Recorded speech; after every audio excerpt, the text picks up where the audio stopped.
بیوی کے لیے بھی کچھ احکامات ہیں، بیوی کی بھی کچھ ذمہ داریاں ہیں جو اسے شوہر کے حق میں پوری کرنا ہے۔ پہلی ذمہ داری یہ کہ بیوی خوشی کے ساتھ شوہر کی اطاعت کرے۔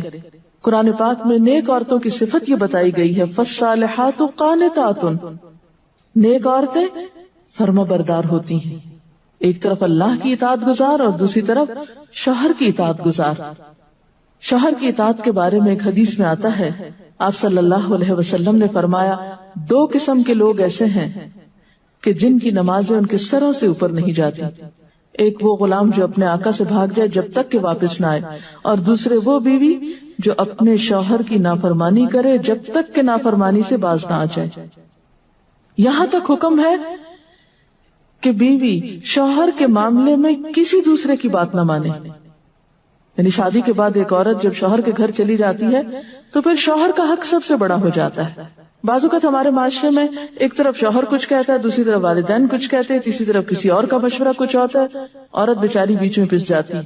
ایسے موقع پر عورت کے لیے کیا لازم ہے، اس کی پرائرٹی کیا ہوگی کہ وہ اپنے شوہر کی بات مانے۔ عورت کی دوسری بڑی ذمہ داری اپنی آبرو اور عزت و عصمت کی حفاظت ہے۔ عورت کوئی ایسا کام نہ کرے جس سے اس کی عفت و عصمت پر کچھ حرف آئے۔ ازدواجی زندگی کی خوشی کا راز باہم ایک دوسرے پر اعتماد ہے۔ اگر کوئی بھی ایسا کام عورت کرتی ہے جس سے شوہر کے دل میں شک ہو جاتا ہے، اعتماد ختم ہو جاتا ہے، تو اس سے ازدواجی زندگی کی خوشیاں ختم ہو جاتی ہیں۔ یہ اعتماد بے حد ضروری ہے، اور اس کے لیے اپنی عزت عصمت کی خصوصی حفاظت۔ نبی صلی اللہ علیہ وسلم نے فرمایا، عورت جب 5 وقت کی نماز پڑھے، اپنی آبرو کی حفاظت کرے، اپنے شوہر کی فرما بردار رہے، تو وہ جنت کے جس دروازے سے چاہے داخل ہو جائے۔ اسی لیے شوہر کی اجازت اور مرضی کے بغیر گھر سے بھی نہیں نکلنا چاہیے۔ حضرت معاذ بن جبل کہتے ہیں کہ نبی صلی اللہ علیہ وسلم نے فرمایا، خدا پر ایمان رکھنے والی عورت کے لیے جائز نہیں کہ وہ اپنے شوہر کے گھر میں کسی ایسے کو آنے دے جس کا آنا شوہر کو پسند نہ ہو، اور ویسی صورت میں گھر سے نکلے جب اس کا نکلنا شوہر کو پسند نہ ہو۔ اطاعت کے علاوہ شوہر کو خوش رکھنا یہ بھی بے حد ضروری ہے۔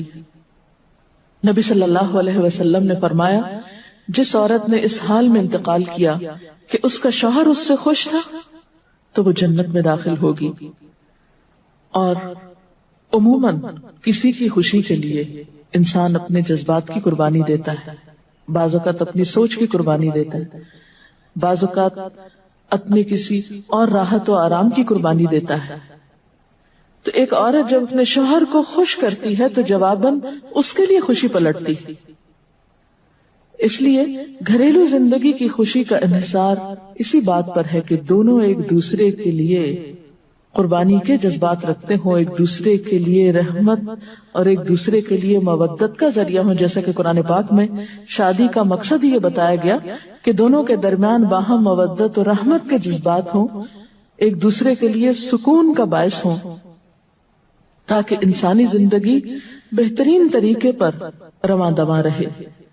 اسی طرح شوہر سے محبت کا اظہار کرنا، اس کے ساتھ وفادار رہنا، اس کا احسان ماننا، یہ بھی بے حد ضروری ہے۔ حضرت اسماء کہتی ہیں کہ ایک بار نبی صلی اللہ علیہ وسلم میرے پاس سے گزرے، میں اپنی سہیلیوں کے ساتھ تھی، آپ نے ہمیں سلام کیا اور ارشاد فرمایا، تم پر جن کا احسان ہے ان کی ناشکری سے بچو۔ تم میں سے ایک اپنے ماں باپ کے گھر کافی دنوں تک بن بیاہی بیٹھی رہتی ہے، پھر اللہ تعالیٰ اس کو شوہر عطا کرتا ہے، اولاد دیتا ہے، اور ان سارے احسانات کے باوجود اگر کبھی کسی بات پہ شوہر سے ناراض ہوتی ہے تو کہہ اٹھتی ہے، میں نے تو کبھی تمہاری طرف سے کوئی بھلائی دیکھی ہی نہیں۔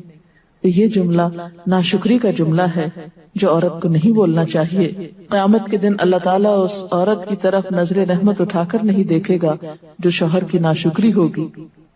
اور آخری بات یہ کہ عورت کے اوپر لازم ہے کہ وہ اپنے گھر بار، مال و اسباب اور اپنی ذمہ داریوں میں شوہر کی مددگار رہے، شوہر کی وفادار رہے۔ آپ صلی اللہ علیہ وسلم نے فرمایا، قریش کی عورتیں کتنی اچھی عورتیں ہیں جو بچوں پہ بہت مہربان اور شوہر کے گھر بار کی حفاظت کرنے والی ہیں۔ آپ صلی اللہ علیہ وسلم نے ایک اچھی عورت کی خوبیاں بیان کرتے ہوئے فرمایا، مومن کے لیے خوف خدا کے بعد سب سے مفید اور باعث خیر نعمت نیک بیوی ہے۔ نیک بیوی کون سی؟ اس کی کیا تعریف ہے کہ جب شوہر کوئی کام کہے تو خوشی سے کر دے، جب اس پہ نگاہ ڈالے تو اس کو خوش کر دے، اور جب اس کے بھروسے پہ قسم کھا بیٹھے تو قسم پوری کر دے، اور جب کہیں چلا جائے تو اس کے پیچھے اپنی عزت و آبرو کی حفاظت کرے، اور شوہر کے مال اور اسباب میں اس کی خیر خواہ رہے، اس کو ضائع نہ کرے۔ ایک اچھی بیوی کی خوبیاں آپ صلی اللہ علیہ وسلم نے بتائیں۔ اور پھر آخری چیز صفائی ستھرائی، سلیقہ، شوہر کے لیے زیب و زینت کا اہتمام، یہ چیزیں بھی ازدواجی زندگی میں خوبصورتی پیدا کرتی ہیں، اور اس کا بھی اہتمام جو ہے پھر ایک عبادت ہو جاتا ہے۔ لیکن ہمارا حال یہ ہے کہ جب ہمیں کہیں باہر جانا ہوتا ہے تو ہم بہت اہتمام کریں گے، لیکن شوہر کے لیے بطور خاص نیت کر کے اہتمام نہیں کریں۔ ہم یہ کہتے ہیں اس کو تو نظر ہی نہیں آتا، اس نے کبھی تعریف ہی نہیں کی، اس کو پتہ ہی نہیں میں نے کیا پہنا اور کیا نہیں پہنا، تو کس لیے پہنے؟ ایک شیطان ہمیں جواز فراہم کر دیتا نا۔ حالانکہ ہر کوئی ڈسکرپٹیو نہیں ہوتا، جس طرح بعض اوقات ہم خواتین بہت ڈسکرپٹیو ہوتی ہے، اس نے یہ پہنا، اس کا یہ اینگل تھا، یہ ایسا تھا ویسا تھا۔ شوہروں مردوں کی اس طرح کی نظر نہیں ہوتی، پھر ہم ان سے وہ ایکسپیکٹ کرتے ہیں جو ہم خود کر رہے ہوتے ہیں یا خود چاہتے ہیں، وہ اس میں پورے نہیں اترتے تو ہمارے اسٹینڈرڈ سے گر جاتے ہیں۔ تو اس سے یہ ہے کہ ان کی اور بھلائیاں یاد رکھ کے اگر اس طرح کی کوئی کمی کوتاہی ہو جائے تو اسے اگنور کر دینا چاہیے، اور ان کے لیے بھی بطور خاص اہتمام کرنا چاہیے۔ اب دیکھیے کہ مثلا اس جگہ پر ہم بیٹھے ہوئے ہیں، اس جگہ کو خوشگوار بہت سی چیزوں نے ملا کے بنایا، سب لوگوں کا اکٹھا ہونا ایک خوشی کا باعث ہے، یہ پھول رکھے ہوئے، یہ روشنی ہے۔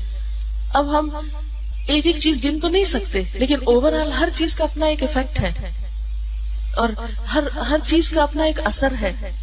تو اسی طرح شوہر اور بیوی کے تعلقات میں بہت ساری چیزیں ایسی ہوتی جو ہم کو نظر نہیں آ رہی ہوتی، جو سامنے اس کا اثر نہیں ہوتا مگر وہ بیک گراؤنڈ پہ ہوتی ہیں، مگر ہم ان کو کبھی بھی نہیں سامنے لاتے اور کبھی بھی ان کا ذکر نہیں کرتے۔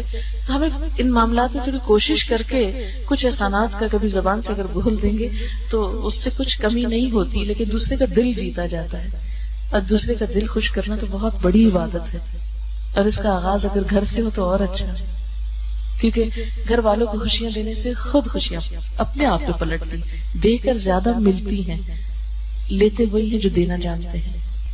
تو اللہ تعالیٰ ہمیں عمل کی توفیق عطا فرمائے۔